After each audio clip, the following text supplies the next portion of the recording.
This is how success looks to people that don't have it. Or at least they think they don't have it.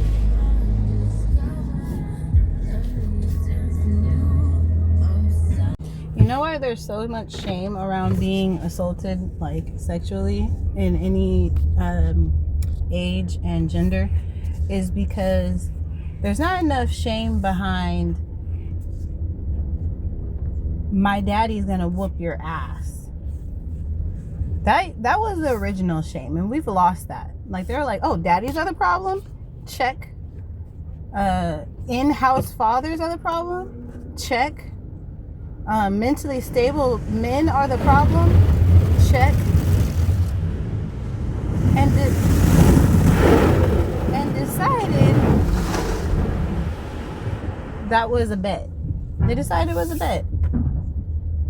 Because I don't know what's more embarrassing as a young couple, or a virgin or not virgin, two virgins, whatever. I think it's a lot more embarrassing, quote unquote, to be like, I'm about to get killed by this person's family, therefore I must put up a front to reason with my family why they deserve to be killed, than it is to be like, shame on you, woman. Shame on you for being promiscuous, for even setting yourself up for being raped, for even having any type of attraction. That means the devil's inside of you. For enjoying pleasure without a duty of having a child. Although, in my personal opinion, you definitely are going to have a child if both of you come. At the same time, preferably. But let me just tell you, this is my song. Hold on a tick.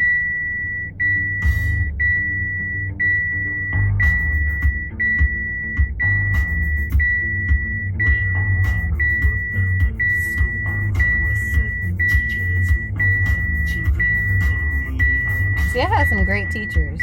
I heard this song because of my history teacher being like, everyone should know this song. He wasn't wrong. And what is it? My jam. Did I even listen to any other Pink Floyd? Sorry. Another hole in the wall? Another brick in the wall? Are you kidding? Are you kidding me?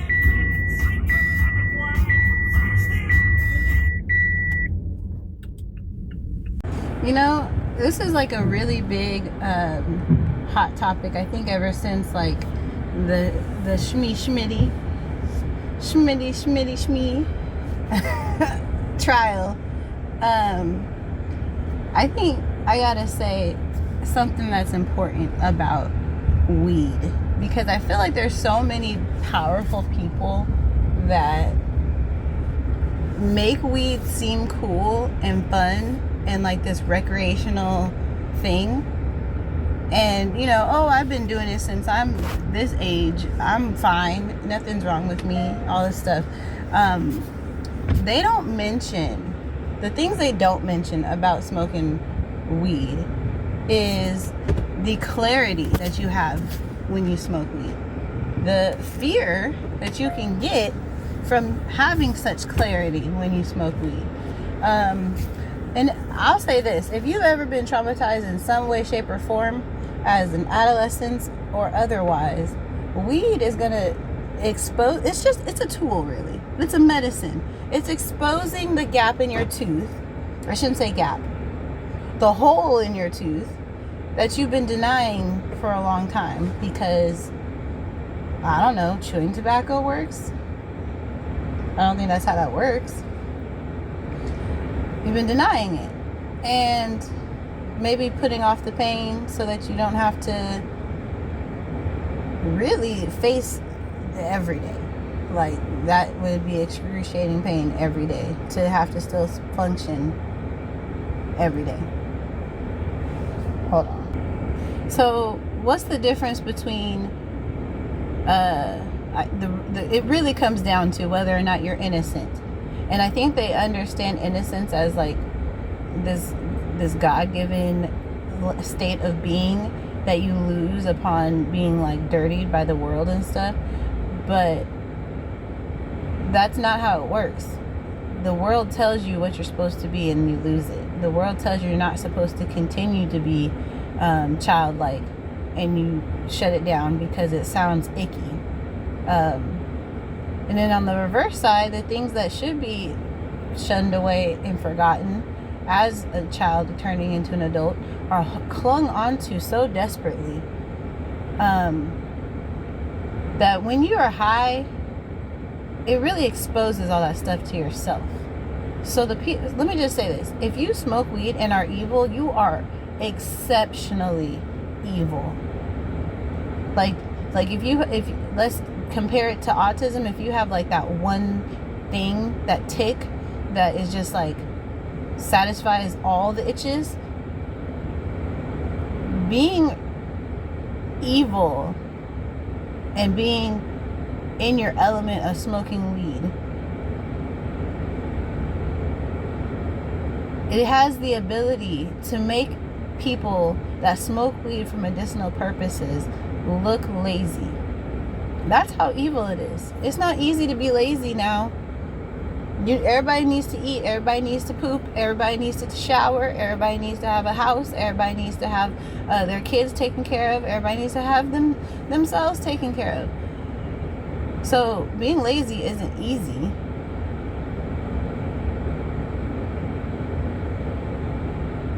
So really, the question comes back to,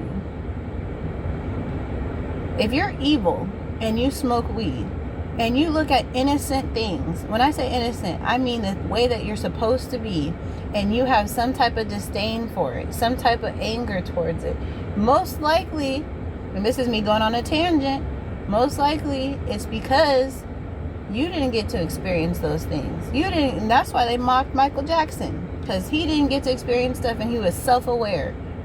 Oh, he must be a predator because he is aware that he was deprived of his childhood. How many people walk around here deprived of their childhoods thinking that they are the man's man? They don't even know what a man is.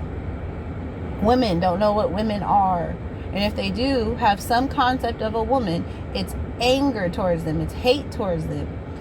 Because you were deprived of the whimsy that is life. And weed gives you a window. Now I say a window very sparingly, because it's really just the veil lifted off your eyes of who you are. The world is the world. And there's a lot of ish we all know.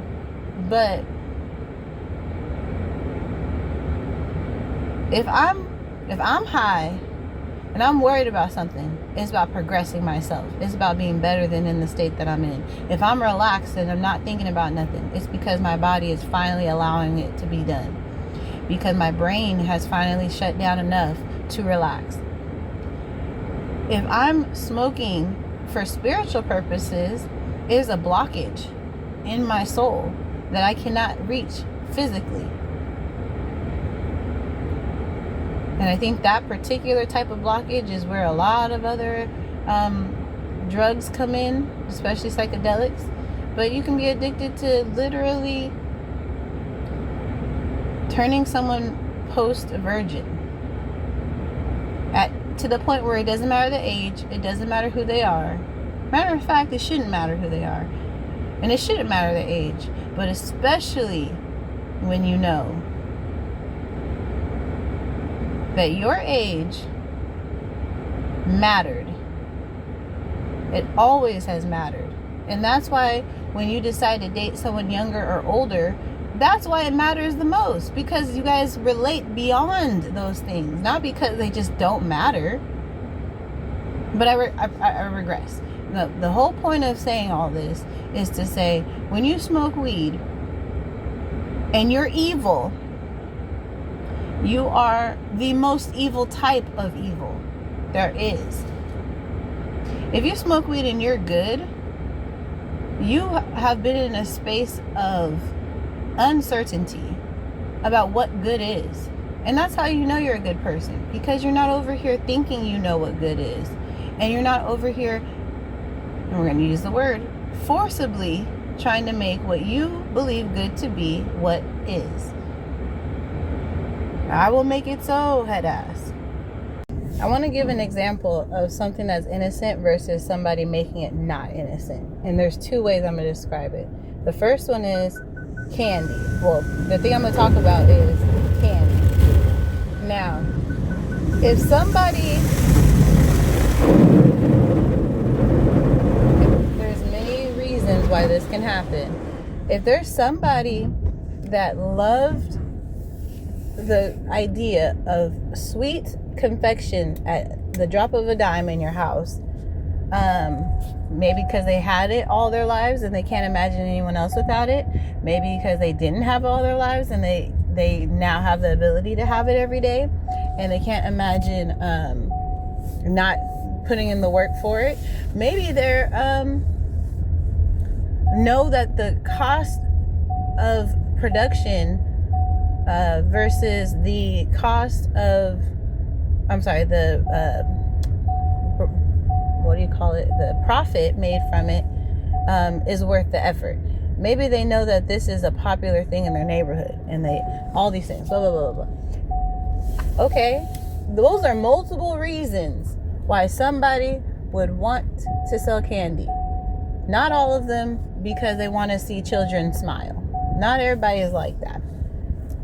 Some people love to see children smile and, help them relive their youth of being a parent or whatever their thing is. But then there's the class that smiles when they realize that the tool, when have I ever said candy was a tool? You connected those dots. The tool that candy is suddenly can be used for their purpose. I know who loves candy. Now, do you intend to make a profit? Do you intend to have a regular audience? Do you intend to have something to benefit off of the effort of this? Who thinks like that? About candy. Because I know for a fact if I'm cooking dinner and I'm so hungry, it's hard for me to focus on everybody else's taste. I'm thinking about myself. And I'm trying to make it where it's palatable for younger people, different genders, all these things. But I'm thinking about myself. Now, if I'm fed and I've been snacking all day and I'm cooking for everybody else, I'm considering that more often. In the seasoning, in the preparation, in the amount of food, in all these things, because it's not just about me. Now, going back to the smoking weed thing, if I'm smoking weed because of stress, because of anxiety, because of depression, because of PTSD, because of physical pain, because of all of these things, and I share this as a tool, like they share candy as a tool, right? It's not supposed to be a tool. It's supposed to be a medicine. Candy's supposed to be a treat, but it can become a tool. And so this is why I said to not abuse it, because if I'm really, the thing is, if I'm somebody that likes to smoke and somebody that's not very happy, it's like how they talk about other drugs, which I have not done. It's like a bad trip, right? Am I wrong? It justifies emotions that haven't been processed yet. So, for example, the person that wants the candy is self-aware that they want the candy. The person that's making the candy is aware of the person's want for the candy or the benefits of giving this person candy. And then the person that sees, let's do it this way, sees the people enjoying the candy and the people enjoying the benefit of these people loving the candy. If you as a candy maker or you as somebody interested in the entire workings of candy, if you're not interested in how you're audience, which is most likely kids and young adults, feel in a positive way or a way that's long lasting, then when you change the recipe, they're going to notice. They're going to say they don't care. They're going to say, okay, this is where we're going with this. All my investing. So going back to the candy thing explained two ways. So if I am deciding that candy is a tool, it's not just a mechanism of existing, it's a tool to get something completely different. I have no interest in the business, the enjoyment of the patrons, the quality, none of those things interest me. All I want from this candy is the control of those people's desire to have candy. So what I'm going to do is I'm going to make it seem like candy is this larger than childhood part of life, this unobtainable outside of an adult's reach power dynamic with candy. And let me use that power dynamic to create a market. Because we know people trying to control their children. We know that children need some type of incentive when it comes to big, unfun things to do. All of these reasons, right? So if I'm going to benefit off of all of the desire surrounding candy, I must control the candy. And for me, that's like, and I compare candy to weed here because for me, it's not so much that it's a treat. Like, those aren't the words I'm comparing. What I'm comparing is the people that want the control of the people that have the desire for it. If you have no interest in the cultivation, agriculture, distribution, communities affected, scientific research that comes with being a bud tender or having a farm, then how are you going to then prove to someone that's paying attention that you have the best interest of each faction of this process in mind? If I have candy and I have the same business proposition, they're going to see it more because it's kids and kids don't know what they want and blah, blah, blah, blah. But with marijuana,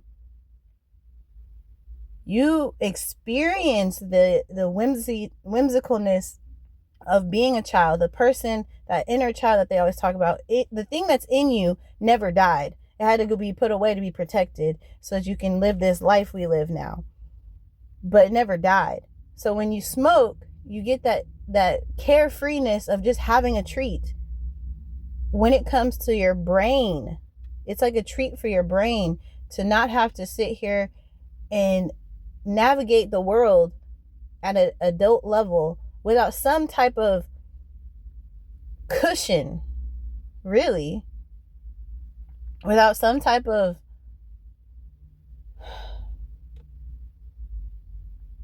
I won't say sugar because it's not sugar. I think it's Cat Williams said it best. Fuck it. It has fuck it in it. It makes it so you can do things that if you don't have this de-stressor or like reason for oxytocin or whatever to get in your body, then you break down. So for me, my thing is this. There's a mechanism, there's a reason, there's a rhyme, there's an understanding about candy. The people that want the best outcome for the intention of the candy made should be considered, I think, top priority in the functionality. Okay. The people that want the candy to have its full potential, like its full benefits of existing, should not be going around with the people that see that these people want the best experiences with the candy.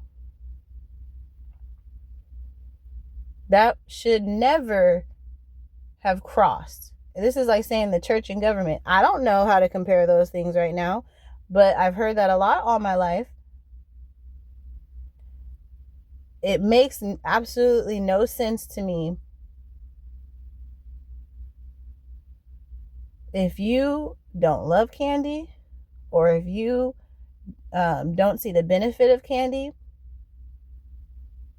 let's just say, in the medicinal treat, whatever sugar indulgence for your diabetes, whatever, you don't see the purpose of this candy, but some people do.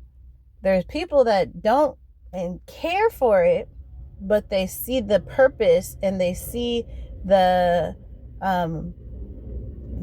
medicinal purpose, like the actual results of it. And then there's people that don't like the candy, they don't like the process, they don't like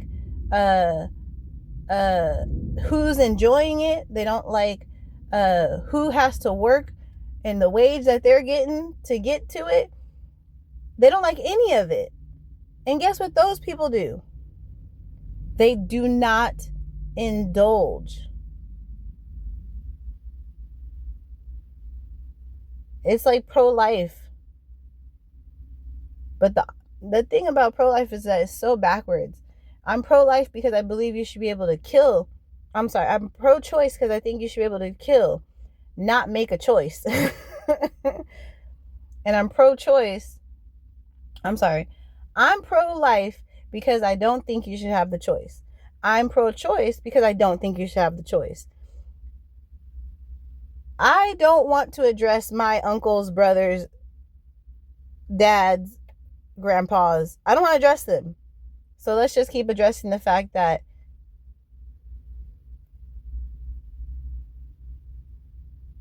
you should take your rights, your privileges, and not shame us. We're not going to kick their asses. They kicked our asses on some spiritual shit. We were not prepared. To this day, still shook. What did God say? My people die from lack of knowledge. But here we are, just working at the candy factory, Jeffrey Dahmer style. Yes. Head in the locker style. There's so many. Okay, so I have a friend that he goes, oh, there's so many people that all you have to do is give them some Haktua 3000 and they're gay. And I was like, that's not true. And he's like, oh, trust me, like there's so many people I've turned or like, tried it out, blah blah blah. And I'm just like, okay, but that's different because those people liked it and that's what they are, versus like you can have Haktua 3000 and not like it and not be gay and not want bisexual, like none of that on the side, none of it. Like that's possible too. And that's what I was trying to say. I don't think he like got it right away, because my whole point is, this is what I had said. I said, nobody I'm attracted to is going to be attracted to you. And that sounds so rude, but I mean it in the sense of, we had two different conversations. One was like, oh, look at my figure. And I was just like, first of all, you're fine the way you are. Second of all, are you comparing yourself to something you're not? Do you want to be something you're not? And he's like, no. I'm like, okay, I just want to make sure, because I'm not judging in either way. I just need to understand what we're talking about. And I just was like, literally, I'm not trying to compete with you. Like, there's nobody I want that could possibly like end up wanting you, or like next to like, and that's not even on some like I'm better looking than you, or like guys can't do what guys do. But my whole thing is I won't be with someone like that. And you bet. Second of all, and I shouldn't say this, but I shouldn't have to say this, but if you're my friend, you're not getting with my dude. So there's so many layers of no. But okay. But then the other thing is, he was like, there's a certain look. Like, dudes that, like, they act like they're straight. There's a certain look, as, like, I'm saying this as a gay boy or a gay man, that if you look at this person and the eyes never lie. That's what he said. And I was like, oh, okay. Mind you, he was talking about someone that I was, like, not really seeing eye to eye with. I was not really messing with. I was like, okay, that's possible. But then the back of my head, I was like, he sounds like he's about to say something else. And was he about to say? But in my back of my mind, I was like, he better not talk no shit, because I'm not playing. So I was trying to figure out what he was trying to say, because he had just met some people that, like I said, met some new people in my life. And so he was like, yeah, such and such with the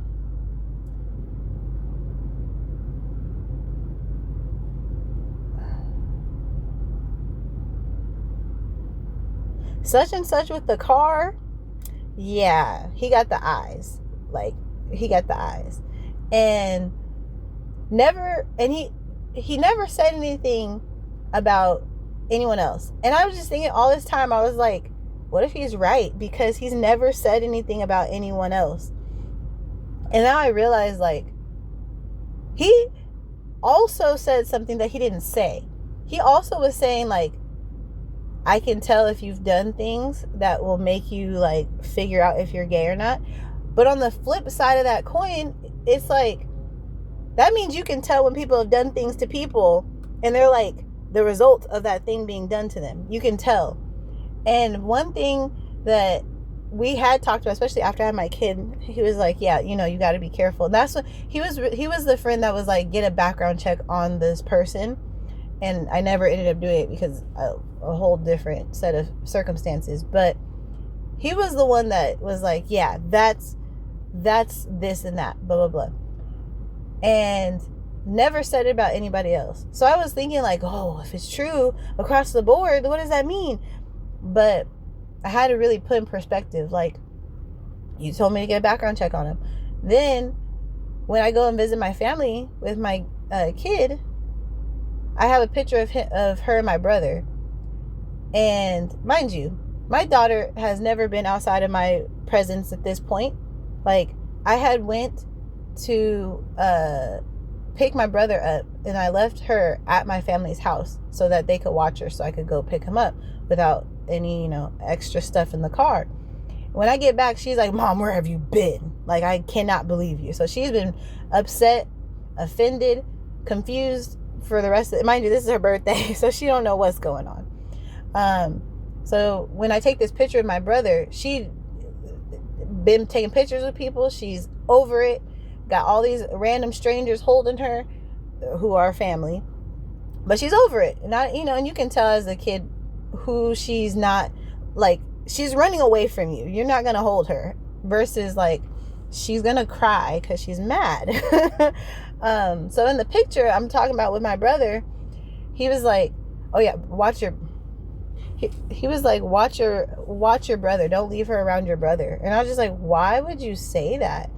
And now I look back on it and, like, just kind of putting everything together, and I'm just like, you were concerned about my brother because, mind you, my brother looks freaking crazy in this picture. Like, I don't know if he was dehydrated. I don't know what was going on, but he looked crazy in the eyes. Like, he always wears glasses, but his glasses didn't help how crazy his eyes were looking right then. Like, they've never looked that crazy to me.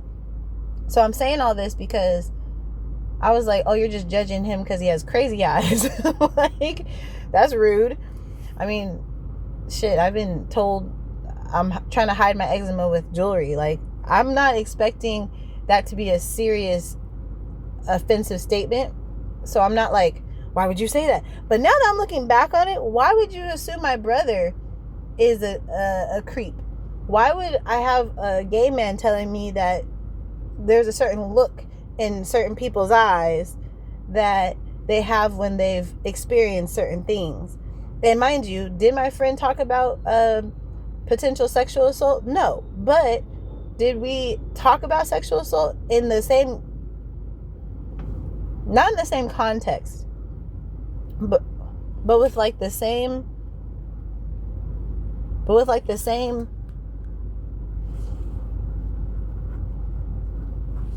theme, you know? Like, it's not cool. It's not cool.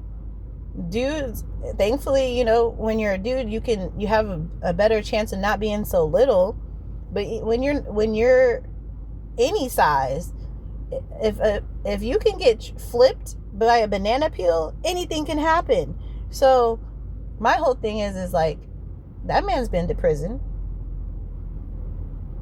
That man acts like he's been to prison. Now that I know what being in prison looks like, now that I know that you're a little crazy, a lot of crazy, and now that I know that my friend, who ain't been wrong once, has said what he said, in perspective of the fact that, why are you into like behind the scenes? That's not where the show is. What is there to discover? What is there to discover?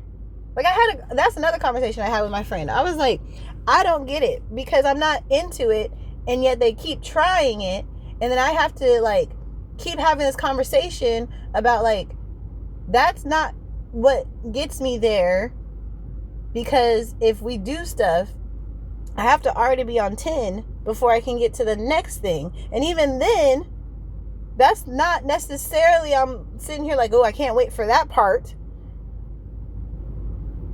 And my friend, I realized, was like telling me without telling me, like, yeah, girl.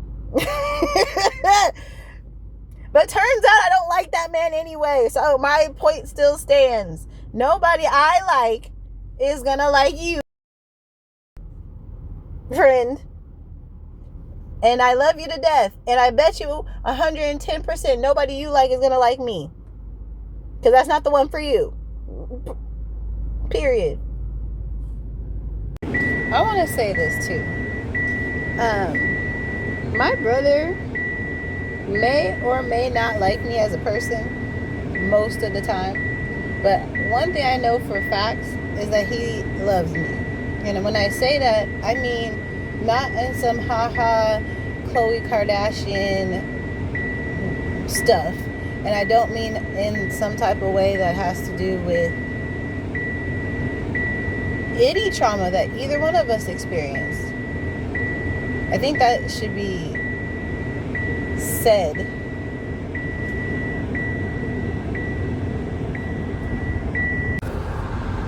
Now, I just want to say this about my brother, who may or may not like me as a person, but I know loves me as a sister of God. Or we can say this even more, as a human being that is alive. He loves me, and he's doing his best to figure out what that means, because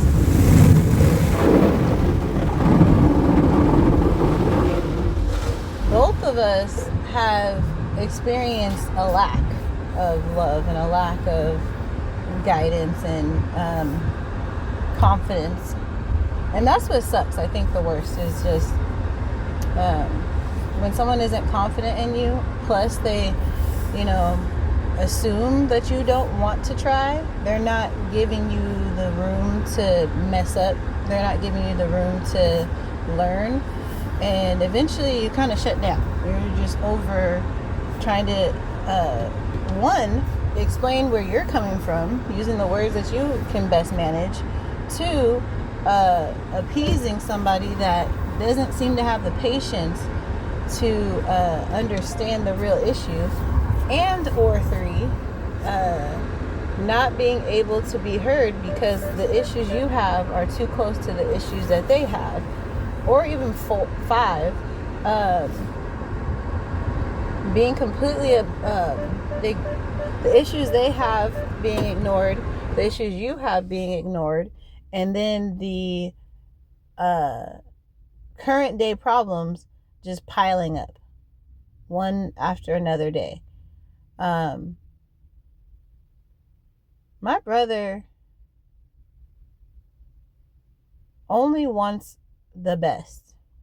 When I tell you my brother doesn't want to be buried in a coffin, he doesn't want to be cremated, he doesn't want to be buried in the dirt. He wants to be buried naked on the side of a mountain in the dirt. Like, that's all he wants. And growing up is a little complicated. We didn't all live in the same house for most of our lives.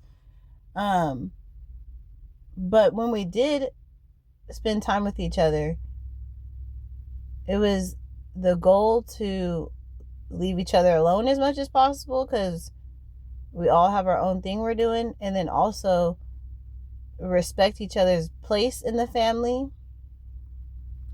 And when I say that, I mean that's my sister. Like, Facebook, who knew? Both my sister and brother. I was being called out for something that was, mind you, wrong on the person calling me out's part. And the person that posted deleted so fast that I didn't even know what they were arguing about. They don't play about me. So with that being said, anyone got to talk about my brother, his weight, his glasses, his scar on his forehead, the fact that his name is Barry and we call him Potter, the fact that you guys think he should have all the answers, but he really has the universal answers, but none of the worldly. F y'all. That's all.